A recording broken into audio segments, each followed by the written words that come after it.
Well, then, good evening. Welcome, honorable members of the parliament.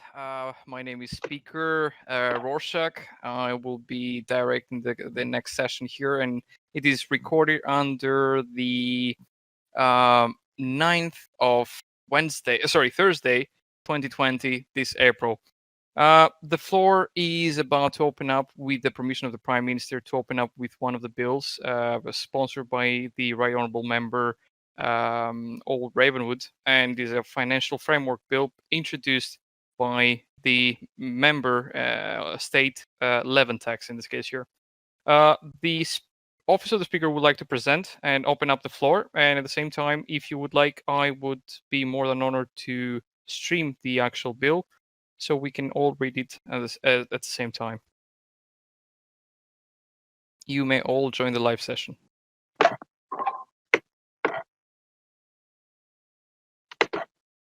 All right. Right Honourable Member Old Ravenwood, the floor is yours. Please go ahead and feel free to present the Financial Framework Act authored by Leventex. All right. Hello, honorable members of parliament. As here we have a Financial Framework Act that was proposed to me by my constituent Leventix, and I would like to bring it to the floor of the House of Commons.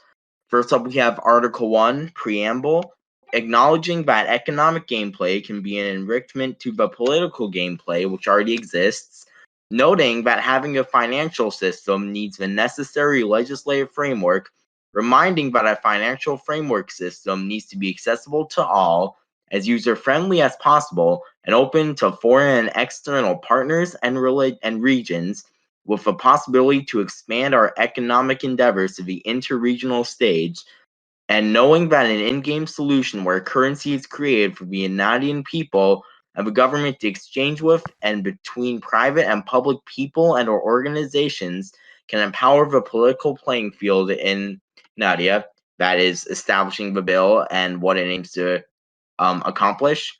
Article 2, definitions. For the purposes of regulating an equal playing field for all citizens and the government, the purpose of having basic systems and rules in place is necessary to ensure the honest flow of money between people. A Canadian central bank, a nation-state's puppet account administered by the executive government, which shall reserve and manage the public money of the government as collected and which will also be used to transfer money to allocated receivers. Basically, it's just the account that's going to be intaking the currency as well as exporting it to those who need to get paid, essentially regulating it as a central bank does.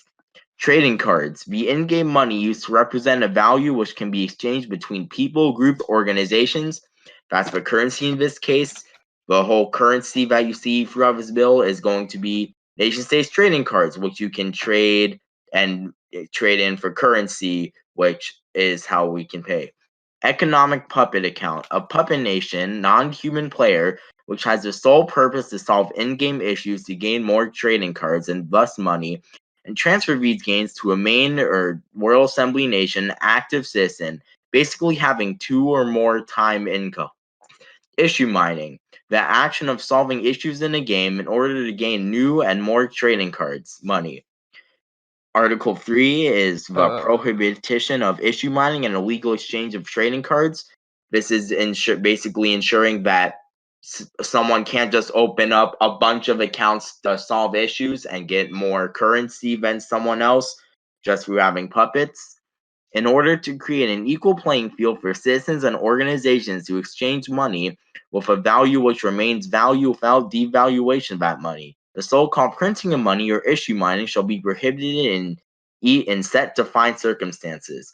Each citizen is allowed to issue mine on one main human-controlled nation account, without enriching that account through one or more other puppet accounts. Puppet accounts can be created and can be a holder of money or trading cards only as a legal entity or organization.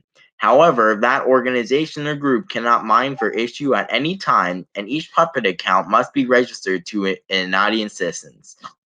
The government cannot, as a legal entity, mine for issues, but only be a holder of money as a public or collective property of the state unless otherwise agreed by and regulated in an regional economic framework under a treaty-based structure.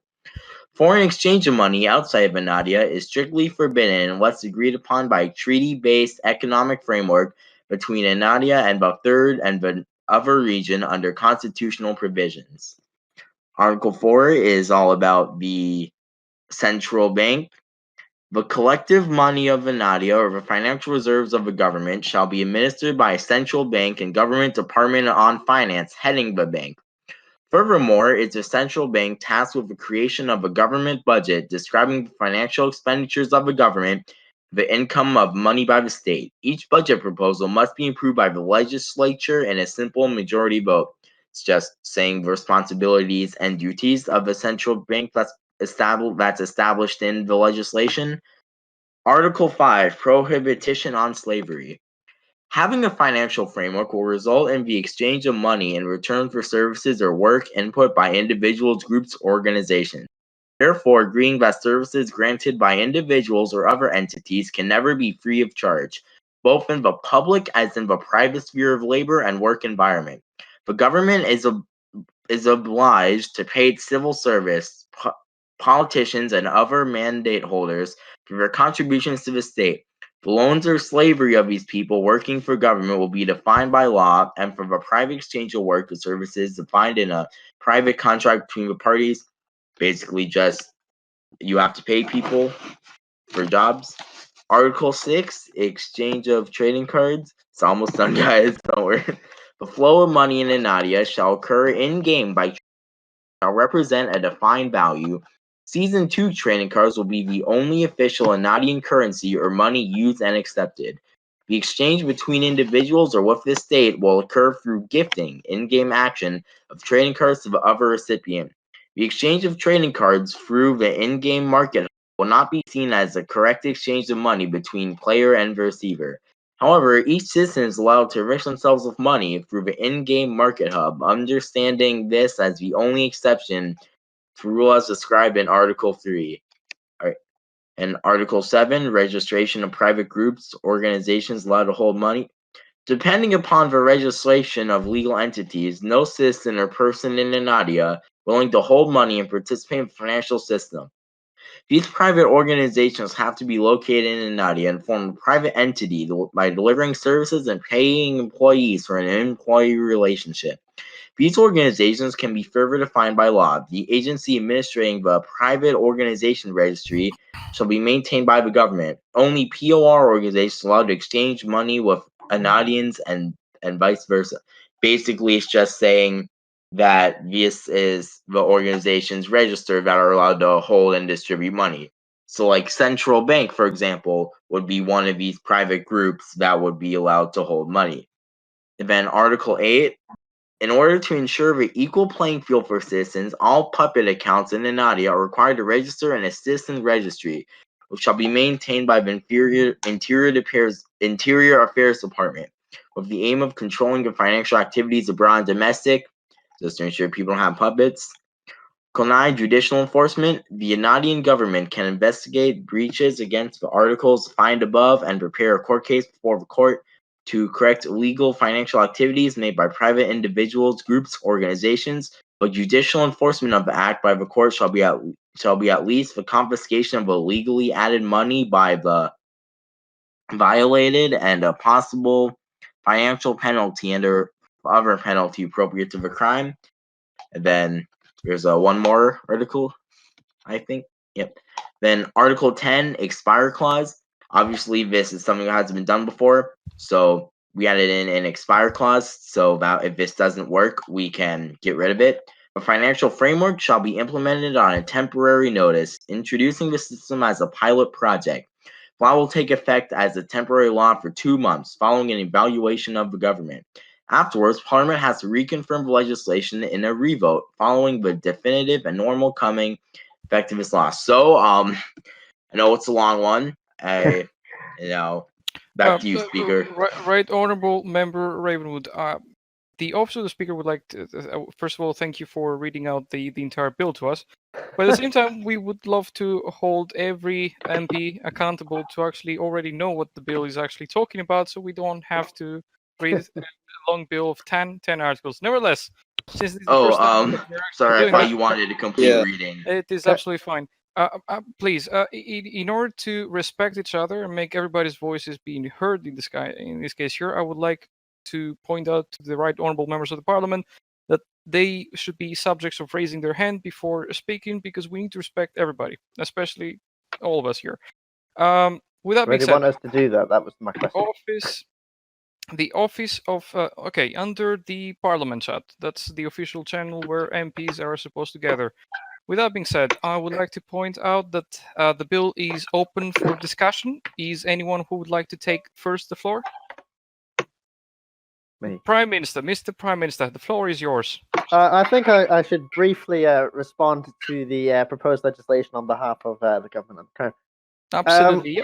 While we take the suggestion of the member on board and we look at it in the light of the great detail the citizen and the member have gone to in presenting the legislation, we feel as a government, having looked over the bill in advance, that it is incredibly difficult for us to mandate and enforce taxes on citizens of Enadia. Therefore, we feel that it would be subject to abuse, essentially, if we could forcefully mandate citizens to hand over their private property as defined under nation-state terms and conditions. Trading cards are deemed as private property. Therefore, without the willing consent of each individual to participate in that, it would be a violation of terms of service for the government to enforce this legislation should it become law. Therefore, with that difficulty in mind, because real monetary gain can be spent to enrich oneself in the legislation, the government cannot support this legislation for, first of all, as I've said, the ability of citizens to monetarily enrich themselves. Two, there is the potential grey area with the nation state's terms of service on private property. And the enjoyment of property rights means the state, in my view, cannot mandate or levy taxes on our citizens that have the potential for real-world financial and monetary penalty and gain. Therefore, while we respect the suggestion, we will have politely inform the member that we will be unable to support this legislation moving forward. But we thank the member for bringing it to the attention of that. Thank you. Thank you, Mr. Prime Minister. The floor will be moving towards the Right Honourable Member, Secretary of State, Creeks. Thank you, Mr. Speaker. Thank you, Mr. Prime Minister. So while this bill definitely has a good sentiment, I would have to agree with the criticisms levied by Mr. Ontario. Furthermore, I would also like to state that I am concerned specifically surrounding the central bank and the issue of inflation, because this bill seems to does not seem to take into account the fact that as people naturally solve more issues, regardless of if they use a puppet or not, they will naturally accumulate more and more trading cards that are considered rarer, which could potentially cause serious issues with inflation, especially given the fact that the central bank cannot perform the central bank function of either printing or getting rid of money in order to basically regulate the amount of currency in the system to prevent such inflation. Yeah. Right Honourable Member Creeks, are you done? Yeah. I yield my Thank you time back so to the much. speaker. Thank you so much. All right, the floor will be moving to the Right Honourable Member Old Ravenwood in a time frame of 4 minutes to kind of respond to the word of Prime Minister and the Right Honourable Member Creeks. Mr. Ravenwood, the floor is yours. 4 minutes, sir. Right. I was not aware that trading cards were considered private property in violation of the game's terms of service. Obviously, that means, as Ontario said, we sadly cannot allow this bill to pass. I was not aware it was violating the terms of service of the game, and it could create a lot of problems with Enadia and the nation states mods. However, I would like to add, while even if this specific proposal does not work out due to it being a violation of a game's terms of service, I think that an economic system like what Levantix was proposing could work and enrich the gameplay, although we may need to make it more custom or role play based. But and I think that it would enrich the gameplay. It would add a new dimension to legislation, and still something to consider in a way that can be feasibly accomplished by the government in future legislation. All right, thank you. I yield my Thank time you, to the speaker. Mr. Right Honourable Member Ravenwood. Does any of the rest of the MPs want to take the floor for discussion? Seeing the Right Honourable Member Buha attempting to write down, I will grant them 1 minute for that. Any other cases on the floor before we proceed further ahead? A yes or a no would be sufficient, None. MPs? No. I understood. Mr. No. Right Honourable Member Buha, anything else that you'd like to add? No. All right, taking your No. no as your final response, we will be moving, the Office of the Speaker will be moving an motion of vote for the Financial Act and its provisions. Anyone wishing to second? Second. Seconded. Alrighty, the voting will be happening in this case here in a rotation of these members. We'll be posting the link of the framework and you'll be voting behind it, okay? Yeah, so you'll be voting Mhm. underneath it. All right. I like how Kriegs is way ahead of himself there, you know? Yes, grant me 1 moment, please, gentlemen. The votes are the same ones that we always are used to, aye, nay, and abstain. I will be taking in rotation all the members of the House, and you'll be voting in your turn, okay? Now, for the Financial Framework Act, I would like to hear the Honourable Member Sidonia's vote. Nay. Nay. Please write your response down. Mr. Ravenwood, please write down your response, sir. I hate to interrupt, but I do not have the Parliament role. Granted, bear with me. Laughing is not permitted in the House. All right. The Right No Honourable joy Member here. Raven has voted There's quite a abstain. few members who don't have the role. Oh, Jesus, there are actually. Oh God. Oh, wow, that's not good. Okay. Only I would- 2 of us seem to. All right, let's. I would bring to Mr. Tony's attention that he needs to fix the roles. Thank you, Mr. Tony. Well, Without not being- again. Probably Yeah. because you deleted the original role and made a new one, because they did have it previously. Your Majesty, I didn't grant you the permission to speak on the Parliament. Thank you. With that being said, we will be moving to the Right Dishonourable Member Angry Beeland. Please, sir, cast your vote down. Sorry, Honourable Member. What was that? Dishonorable. That means write it down, Keith. Jesus. Okay, Keith is actually all right. The right Honourable Member Lincoln, can you present your vote, sir? You need to write it down. I heard it. But thank you. No, Right, I know Mr. that. I wasn't Prime saying Minister? it. Nay, and I've. There you go. And Mr. Bretonia, Mr. Buha, you're final. All right. Thank you so much. With all votes against this bill, apart from one abstain for obvious reasons, the Office of the Speaker would like to terminate the following bill. Mr. Prime Minister, the Office of the Speaker would like to know with which bill would the government want to start?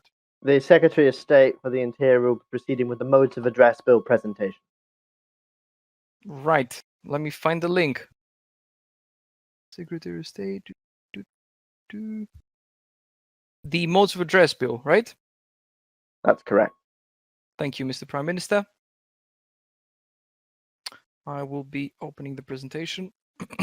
Maybe I need not to open it that much. All right. Right, honourable members of the Parliament, I would like to. Who will come forth to present the following bill? That shall be me in this case. Thank you. The Secretary of State, Right Honourable Member Lincoln, the floor is yours. You have about 10 minutes. I believe that there will be sufficient for this bill. Right, thank you, Thank Mr. you. Speaker. So, this bill is just going to set out how the House's representatives shall refer to each other, the mode of address, in other terms. So, Article 1 covers the members of Parliament. So, the members of the House of Commons will refer to each other as the Honourable Member. If they are a minister, it's the Right Honourable Member. The Speaker, when calling a minister, will refer to them by the Secretary of State, followed by the Department. And the Speaker will also refer to the Prime Minister by their title, so Prime Minister. and those rules also apply to members as well. The Speaker will be referred to by all members as Mr. or Madam Speaker, obviously depending, and that's Article 1. Article 2 covers parliamentary language, so members will not be able to use unparliamentary language, which includes swearing or personal attacks. If any of this occurs, the Speaker will offer the opportunity for a member to withdraw that remark or just word, and if they don't withdraw, then they'll be asked to leave the House for the remainder of that day's sitting. In Article 3, it's all to do with the courts, the judicial system that we set up. So when in court, a magistrate shall be addressed as your worship, outside of court, your honour. A High Court justice shall be referred to as your lordship or ladyship in court, outside of court, it shall be your honour. When in and outside of court, the Attorney General shall be addressed by their title, and the same goes for the Solicitor General as well. The monarch shall be referred to simply as your Majesty. And then that's pretty much Article 4 done, and Article 5 says 6 there, but it should be 5. That was a typo. I have to apologise. It's all right. It's probably my fault. Ambassadors shall be referred to as by their title. In foreign affairs, the Prime Minister shall be addressed as His or Her Excellency. And in foreign affairs, ministers will be addressed by their respective titles as well. So minister in that case. And that is pretty much a summary of the Mode of Address Bill. Yes. Thank you, sir. All right. The floor will be open for discussion to the members of the Parliament. Okay, granted. The Right Honourable Member, Northeastern Cheshire, I'm going to call you Chash in this case here. The floor is yours. Thank you, Mr. Speaker. I want to ask the Secretary of State for Interior Affairs in this case, for example, if someone is both a member of Parliament and the Solicitor General, would they be referred to as the Honourable Solicitor General, for example? Yes, they would. You'd have to go by the title in that case. That takes precedence over them being a member. So which one? So Solicitor General will take precedence over. Well, can I respond to that actually in a brief example? Yes, Prime Minister, the floor is yours. Go ahead. Essentially, to briefly answer your question, essentially, the honourable title is a prefix. Solicitor General is a role. Therefore, your prefix would remain. So you would be you'd be the Honourable North East Cheshire, and in your current role, Solicitor General. So when in a court setting, you'd be the Honourable Solicitor General, as you correctly identified, and you would be referred to as that in capacities. But when in Parliament, you are simply the Honourable Member. Thank you, Prime Minister. Thank you, Mr. Right Honourable Member Cheshire. The floor will be going to the Right Honourable Member Buhua. Will this be a written statement or a verbal one? I think written. I hope not, but we all hope for the best. Yes, Mr. Buhua, the floor will be yours while you're actually writing down your response. Is any other member of the state or Parliament would like to take over discussion? Not for now. I see none, Happy to so wait. we'll have to bear for. Okay, Mr. Right Honourable Member Creeks, Secretary of State and Foreign Affairs, go ahead. The floor is yours. Well, first thing I would like to say is that admittedly, while I do have quite a bit of a flair for mock government and titles and whatnot, and so this does personally bring satisfaction to me, I must also say that, in my opinion, this will bring much greater enrichment and a greater sense of decorum and formality to the discussions in Parliament. And the business of representing the citizens of Enadia is very serious, and it is only right that we treat it as such. And this bill will help us in accomplishing that. Thank you. I yield my time. Here. Absolutely. All right. Well, despite the fact that I have my own questioning to the fact that I have to call everybody Right Honourable Member, and this is such a long title. Well, technically, you only have to call ministers the Right Honourable. Members of Parliament are the Honourable. Right. Okay, Mr. Sidonia. I'm kidding, Mr. Honourable Member Sidonia. This floor is yours. Thank you. I would just like to say that I agree with Right Honourable Member Axodius that it would bring quite a lot of enrichment to the government of Enadia, as well as give a feeling of greater decorum and formality to our government proceedings. Absolutely. Thank you. Yeah. You can just call me the Right Honourable Creeks, right? Yeah, well, I believe it is apparent to all members of the Parliament that we kind of like calling ourselves in that way. That's cool. Can keep going. Seeing that we still are expecting the. Okay, all right. I will be reading the the written response by the honorable member Buhua. He says, and I quote: "I believe we should not be separated to such a degree from our fellow citizens. All citizens are peers to us and are just as honorable as we are. We're here to represent them and deserve no special respect over anyone else. We don't need special titles to know we're in the government." Yeah, if I could respond to that one, if you could. Alrighty, so please raise your hands so we can have a decorum in Of this thing. course, yeah. Shit, sorry. There we are. And I language. swear. Sorry, yeah. God, I'm awful today. The I'm really fact not that- informed. We have order, please, Mr. I Speaker. apologise to the speaker the- for that. Order, please. Order. Thank you. I raised my pinky finger at the same time. All right. Yeah. So the Right Honourable Member, Secretary of State, and Homeland Affairs, Mr. Lincoln, the floor is yours. And please, what's your language? Yeah, sorry about that, Mr. Speaker. But yes, I can understand where the honourable member is coming from. However, this is not a bill to do with citizens as such. This is within the House if you're referring to Article 1. So it's not like the common day citizens, if they see us, they're going to have to call us honourable member. That's not the case. So that's how I would respond to that. Thank you for your response. Mr. Bihua, you have 2 minutes in order to respond back to that, or if you don't have anything to say, we will be moving further ahead. Alrighty, we have several hands up. Mr. Prime Minister, you have the priority of the House, so go ahead, sir. Thank you, Mr. Speaker. I'd just like to add to the comment of the Secretary of State in response to the member's written submission that the purpose of the preemptive title is to inform and to draw attention to these individuals as well, to show that they have a role in moving forward and they are contactable and they are distinguished citizens, as they are. But of course, no citizen is above another. In the case, we are the people's representatives, and it is our job to represent them to the best of our ability in whatever way we can. Now, I understand the member's point, but I happen to agree with the Secretary of State that it is important that we move forward in a manner that gives a bit of decorum and formality to our proceeding. And I think that it's important that citizens know who is representing them. So, for example, the additional prefix of Secretary of State in a parliamentary submission, they know that it's the Secretary of State for a certain matter that is addressing the question when they listen to, for example, the recordings of this House, which I am absolutely delighted that are readily available to them. So no, I take your point, but I feel that the representation of prefixing and titling is an important step in the formality of government. I yield the rest of my time. Thank you, Mr. Prime Minister. From the desk of the office, I would like to, at the same time, state that the cradle of democracy in area is first and foremost for the people and the parliament who is representing them at the same time. With that being said, I would like to move and provide the floor to the Right Honourable Member, Mr. Ol Ravenwood. The floor will be yours, sir, and I'll be reading the written response by Mr. Bihua.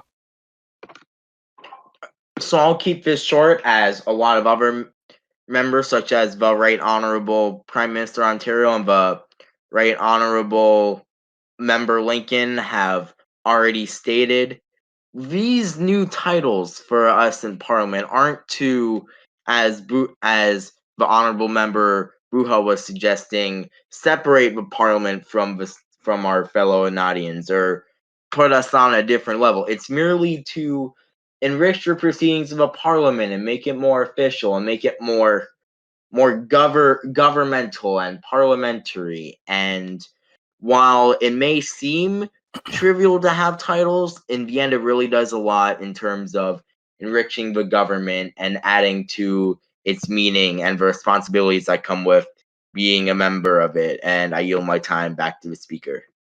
Thank you, sir. I will be reading the written response by Mr. Bihua, where he is stating that he still believes that we don't need such titles. It will only serve to interrupt our discussion and will also slow down the process of lawmaking. Personally, I have quite a lot to do, and I don't want to go through 20 different honorables. Thank you. Thank you as well, Mr. Bihua. And the floor will be moving to the Secretary of State and Foreign Affairs, Mr. Kriegs.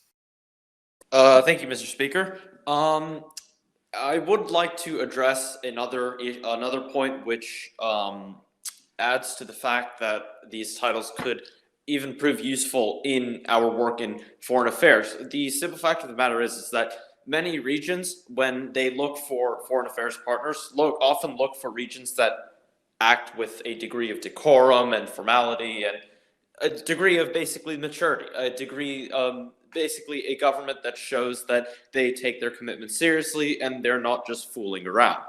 And these titles, I feel, could help further that in the fact that, you know, if some visitor comes to our region and decides to see what is going on with our government, rather than a disorganized mess of people, you know, who are just not going by any title at all, they see that we have a very nice order and structure in the way that we do things in our government, and in many ways that could help make us more amiable to foreign relations from other like-minded regions whose governments are as interested in pursuing legislation as we are. Thank you. I yield my time.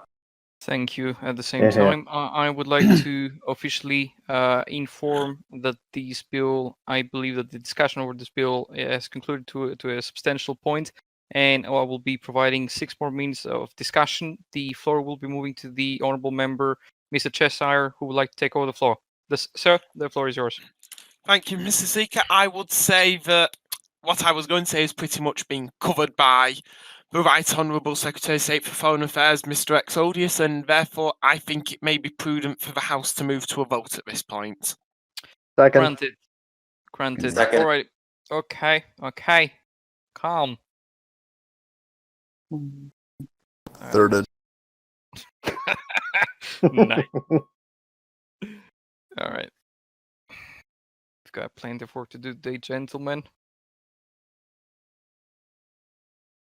As always, you can go ahead and vote your votes. No need for a rotation in this case. 1 aye, 1 nay. Aye. Great. Too many ayes. And 1 abstention. I wasn't expecting that, but I feel surprised. With majority of votes, in this case here, the bill modes of address has officially passed the House of Commons. Aye. A round of applause for all of you, gentlemen. Hey. Great. Yeah. We will be moving to the next bill in this case here. Mr. Prime Minister, what would be the next point bill? of inquiry? Point of inquiry, Granted. or rather just a motion. Mhm. I would motion that we have a cheer and a round of applause for the Prime Minister of the United Kingdom of Great Britain and Northern Ireland, as he has recently been released from the ICU and is in stable condition and is recovering quickly. Here. Yeah. Here. Right, okay. Yeah. Great. Hey. Alrighty. Nice. Okay. Now, anyone else that wishes to applaud the Prime Minister of the UK? Here. Yeah. Another here. Wait. All right, let's go for another one. Not Okay, British, great. but here. We welcome the involvement of our former dominions even more. Someone get the tea and scone. That was a solid one. Alrighty, we will be moving forward ahead. I would like to put a motion forward, Mr. Prime Minister. What will be the next bill that you would like to discuss? We will be moving to address the definition and the definition of crime and process of amendment. Absolutely, the bill is in front. Who would be the presenter? I shall be presenting said legislation. Aye, sir. All right, Mr. Prime Minister, the floor is yours. I'm going to be giving you approximately 8 minutes about this one. It shouldn't take long. Thank you, Mr. Speaker. The members would like to turn their attention to the legislation. Essentially, this Act of Parliament set out basic laws and provisions and protections and restrictions upon the prosecution and the processes of prosecution within Enadia. First of all, this first piece of the 2-part legislation, as part 1, which is the definition and process of amendment bill, deals with the laying of petty crimes in Enadia and high crimes in Enadia.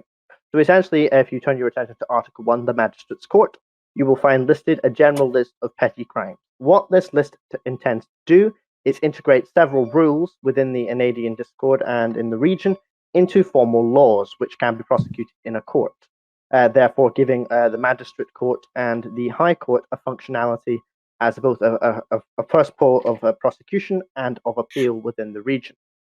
So if you can, I'm not going to read the crimes out to you individually. I think members should be aware of that by now.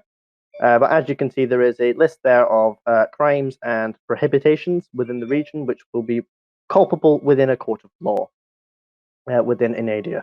Obviously, some of these penalties are severe and carry real-world implications. And obviously, we will hand over to administration where necessary. And it may not always be the case in the event of a serious rule break that is considered to be of real-world implication. They might not necessarily be tried in a court. I'm sure you will all understand from a real-world perspective. But moving on to that, apart from that, if we turn our attention to Article 2, you can see there is a prohibition of things that are considered high crimes. High crimes are essentially bannable offences after prosecution in a lawful court, represented fairly and reasonably in that court. So as you can see, there is also a process of amendment there that allows the addition of new crimes to the bill and the method of adding those. Mr. Prime Minister, excuse me, sir, for interrupting you. It has come to my attention that there is someone playing with their mobile right now. I would like the member of the House that is playing with their mobile and then figures that are constantly pinging. Please mute your microphone, or we will have to mute you as per the organization of this Parliament. Excuse me once again, Mr. Prime Minister. You may go ahead. Thank you, Mr. Speaker. No problem at all.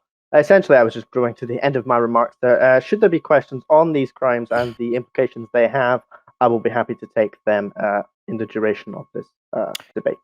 Absolutely. Thank you once again, Mr. Speaker. With that being said, honorable members of the House, the floor will be open for debate. You will have each one of you about 4 minutes to make your remarks and respond to the bill presented currently. Is anyone wishing to take the floor? Not this time. Not this time. Okay. Seeing one, it goes 1, 2. Okay. All right, there you go. The honourable member, Cheshire, please, sir, the floor is yours. Thank you, Mr. Speaker. I would just like to ask the Prime Minister specifically if there is indeed a suitable method also going to be put into place for anyone to arrange some sort of defence in order to ensure that the fair trial mentioned is properly provided to them. It is set in place as per the legislation establishing the Crown Prosecution Service already enacted. Yes, and in the follow-up bill to this, as you're aware, the process of that prosecution is outlined in detail. Thank you, Prime Minister. I thank the member for the question. All right, thank you, honourable member Cheshire. Friends and colleagues, is anyone wishing to take the floor or provide their own feedback? You may speak now or rest forever. I beg to move we take the matter to a vote. Seconded. Second. Okay, all right. I think I did something. 1 second. I see that you are already preparing your votes. Interesting. Nothing if not prompt. Here. All right, you may cast your votes.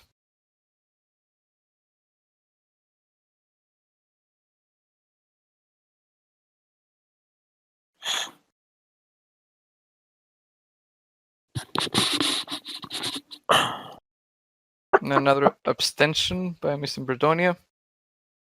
I see 1, 2, 3, 4, 5, 6, 7 votes. I think we're missing some. The Foreign Secretary is still typing.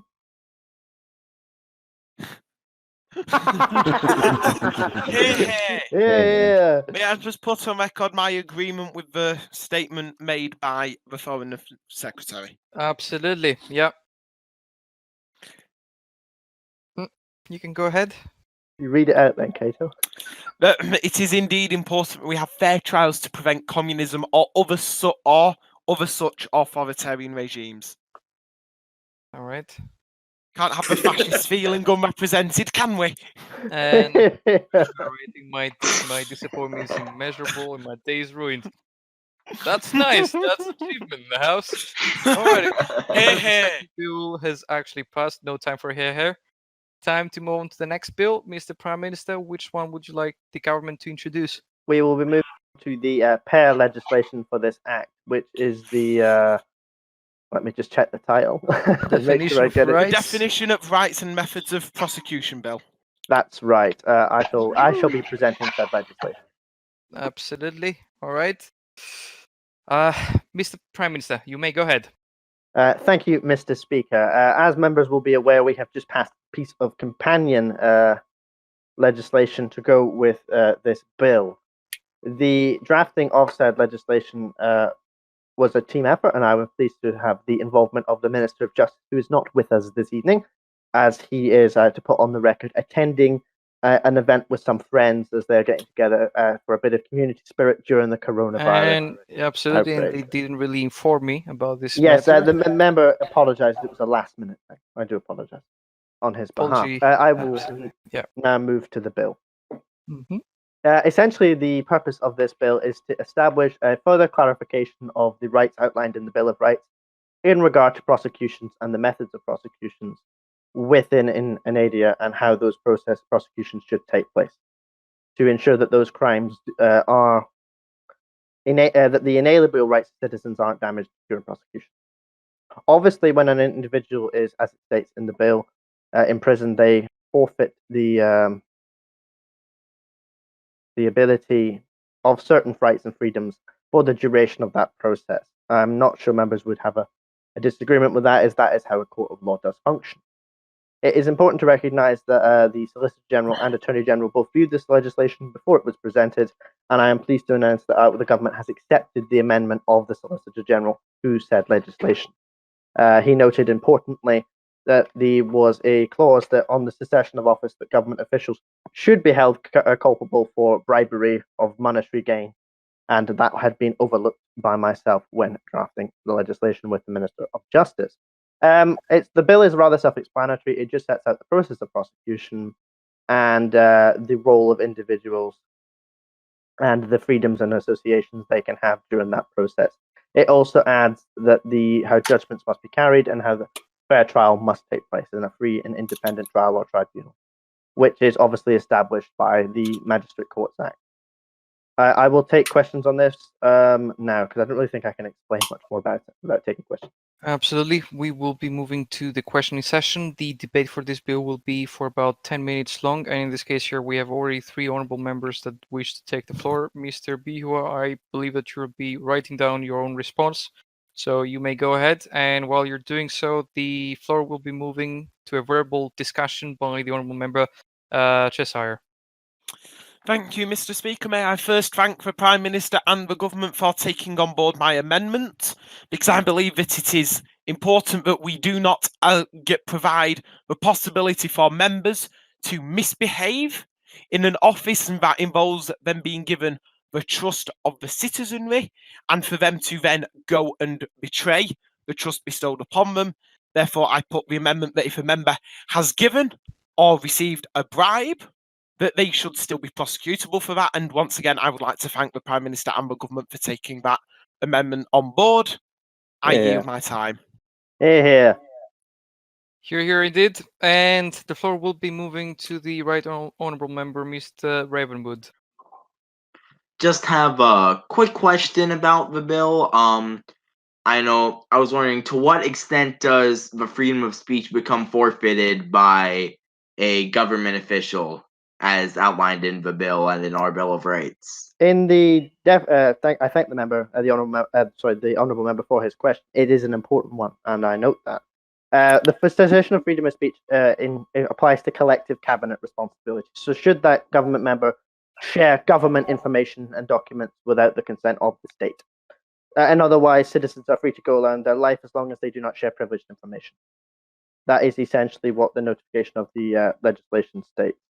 Mm-hmm. It is not to essentially remove citizens' ability to speak freely. It is to ensure that states' secrets and important information is not shared without the due and process and correct channels. It is merely a reflection of a statement outlined in the Constitution. So it is just a further clarification of that constitutional statement. As in the Constitution, it does state those in office are responsible and culpable to collective cabinet responsibility. which is a key parliamentary concept. If that explains members' questions, I'm happy to take a follow-up. Thank you, So Mr. Prime the Minister. freedom of Apologies speech just for refers interrupting to Mr. Ravenwood. the responsibilities of office. Mr. Ravenwood, once again. Thank Oh. you.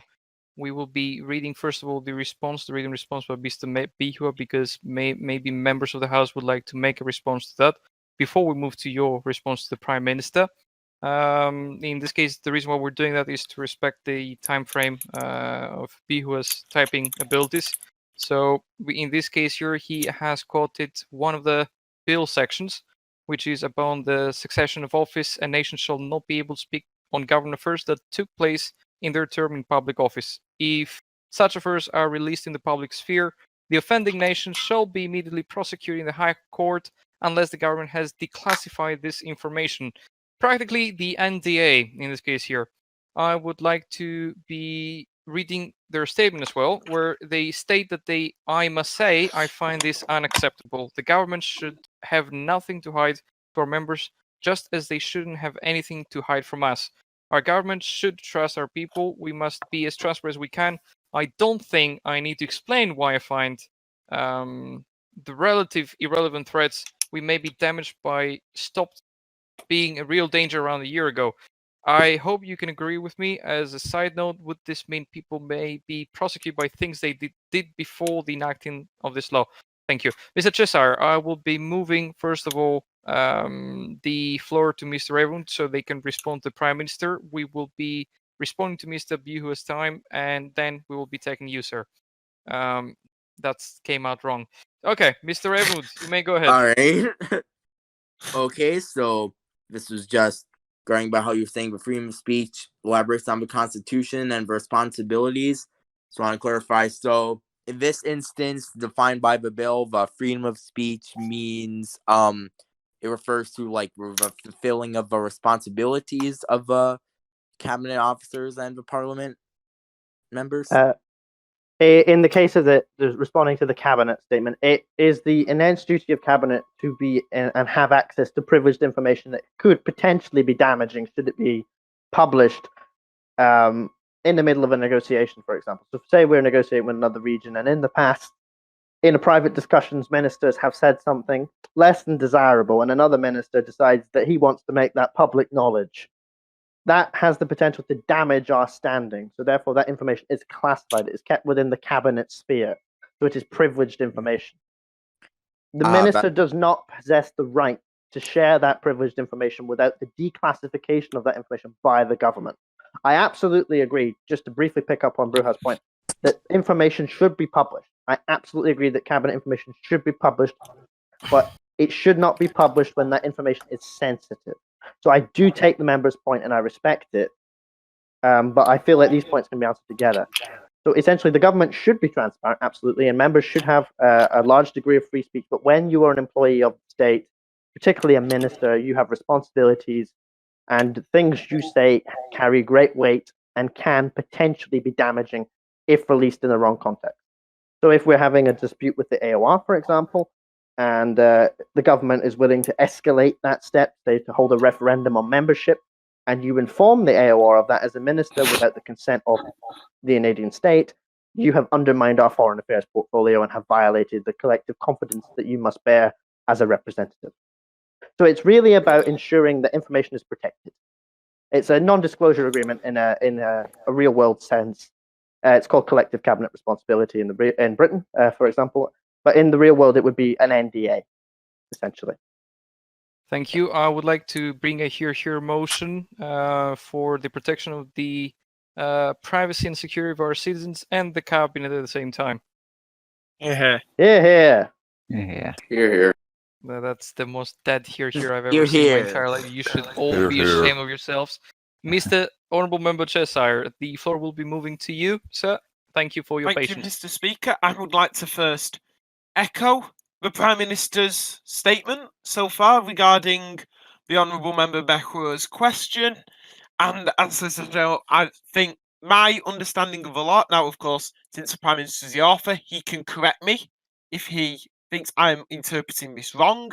And as Solicitor General, I believe that the Act is only for prosecution based upon the release of information upon passage and is not retroactive? That is correct. This applies to information from the present, so when the Act comes into force.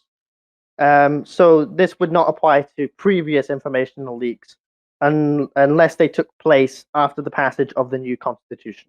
If they took place prior to the passage of the new Constitution, the government will not seek to prosecute, as that would be inappropriate, as retroactively applying laws is, in my view, draconian and can be used to prosecute people who were not doing anything wrong at that time. So no, we will not seek retroactive prosecution. Thank you. And on a second point, if I may, Mr. Speaker, Absolutely, you go ahead. will the Prime Minister commit to a timeline of sorts for any information that is not considered sensitive to be released? So will there be a timeline for information to be released upon a government's leaving office unless it must specifically be protected? In response to the member who I thank for the honourable member who I thank for his question, I will point out that citizens have the right to freedom of information. The citizen may request a freedom of information request at any point during an administration's tenure, and if that information is unsensible, the administration, to the best of its ability, having deemed the security of that information, can release that information to the public. So there is no need to set a time frame. Members can request and receive information as is deemed appropriate. And we will be making a conscious effort, in addition, to publish information and updates where we can. I think I yield the remainder of my time. Thank you. As the time has exceeded in this case here, and 10 minutes of discussion for this bill has actually surpassed its own appropriate time, I will be giving and granting the Secretary of State and Homeland Foreign Affairs, Mr. Aixodius, the floor for 2 more minutes. Then we will be moving to a voting session in accordance to the appropriate handling process of the Parliament. All right. Thank you, Mr. Speaker. As far as my thoughts on this bill, I would have to agree with the Prime Minister. Despite the fact that I believe strongly in values of freedom of information and so on and so forth, I still feel as though there are some things, particularly surrounding some ministries, for example, foreign affairs, that could potentially be compromising if they were released to the public. This is really not so much a matter of ideology so much as it is a matter of practicality, because, I mean, there are a lot of things that go on behind the scenes in government that people who may not have the best intentions for Enadia might not, want to. You might not want people who would have such malintents to get their hands on.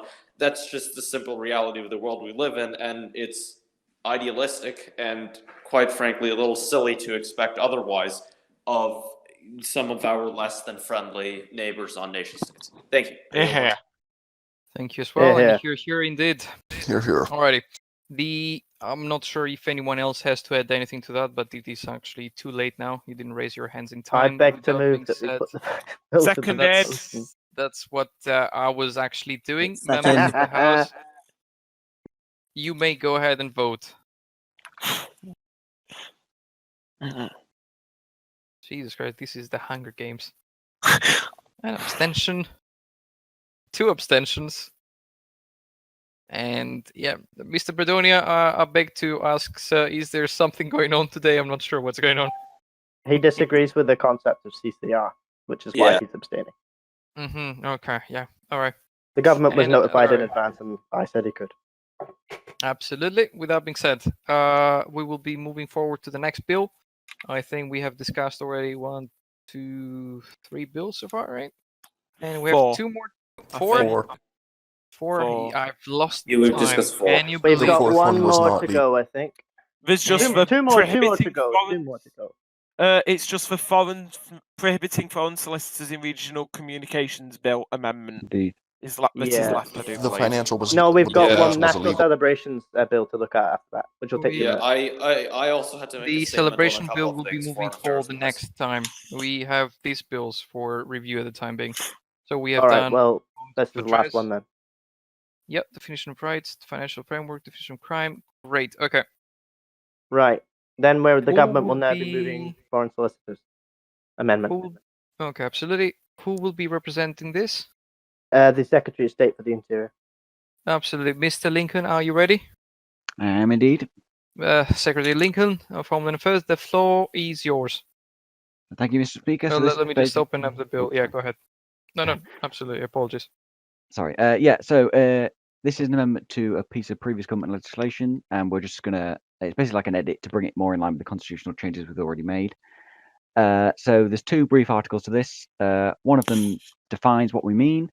The other one lays out the consequences. So first of all, we'll start off with Enadian hubs and communication platforms are anything referred to in Enadian's constitution as the property of the region, and all of those will be protected by the same tenets of law equally.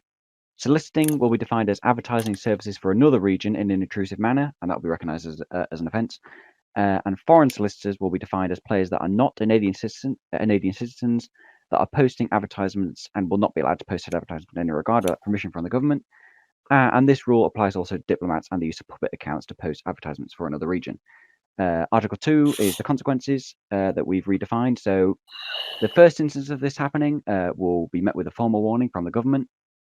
The second instance will be met with another formal warning and also some form of communication about the incident with the government of the region, of the other region, so they can perhaps take steps themselves to mitigate that. The third instance of advertising, as defined in Article 1, will mean legal action from the government, which will follow our usual judicial procedures and will be in respect of their rights. So, yeah, that is basically the summary of this bill amendment. Here. Here indeed, and thank you so much, Mr. Secretary of State. With that being said, the floor will be opening for 5 minutes debate, and we will be moving to a voting session. Anyone would like to take the floor? Seeing as I beg to move. Seconded. Absolutely. Bear with me now.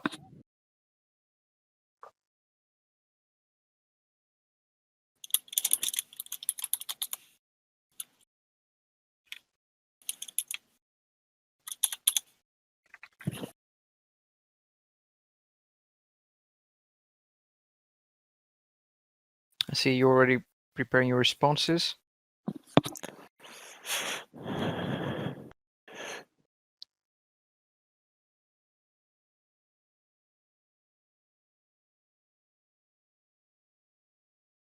All right, Kreese, come on.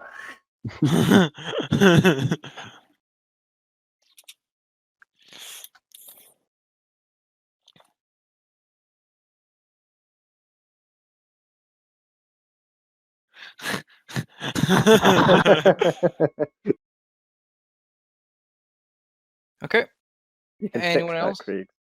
Yeah. Fix it, or I will fix you. Yeah. How are you going to fix me?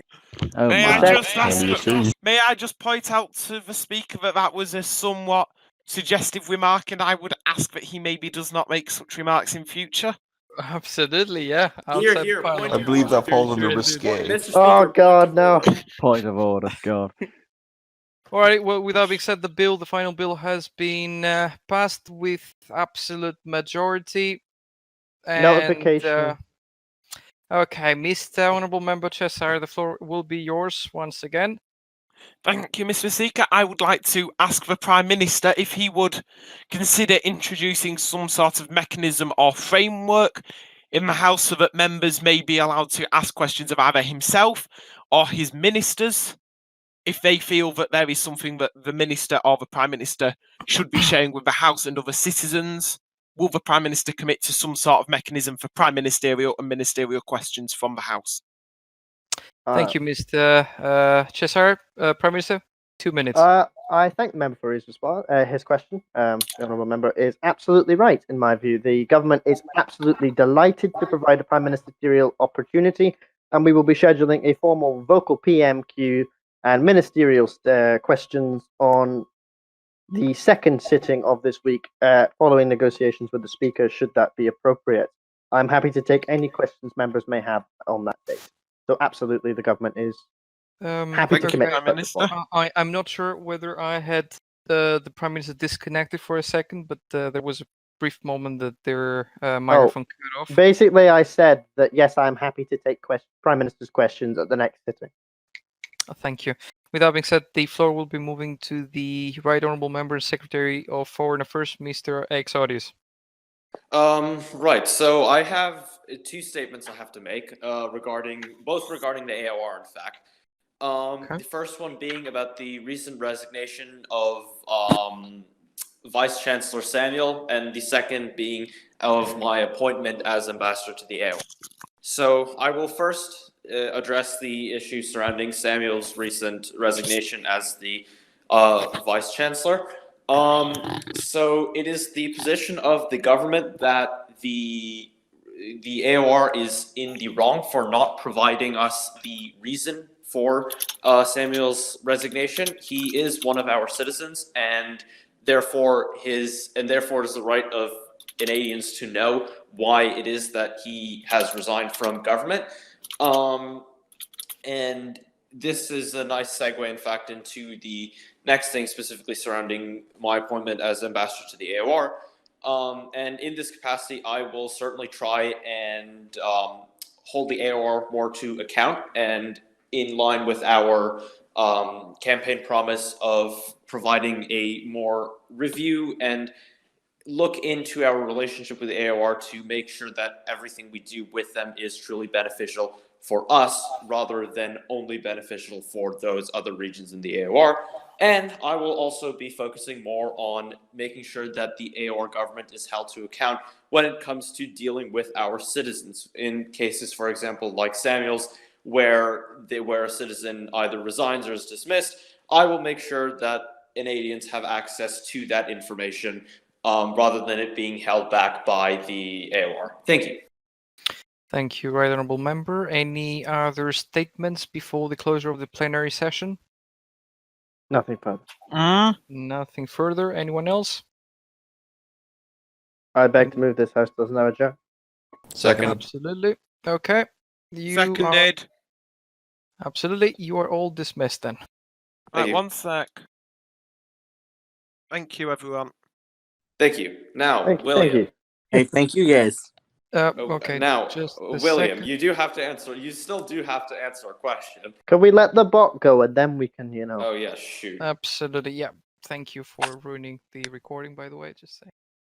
I already did that. You're very Drop welcome. it. I hold the Secretary of State for Foreign Affairs personally responsible. I second this holding. Oh, that was another commentary there for you.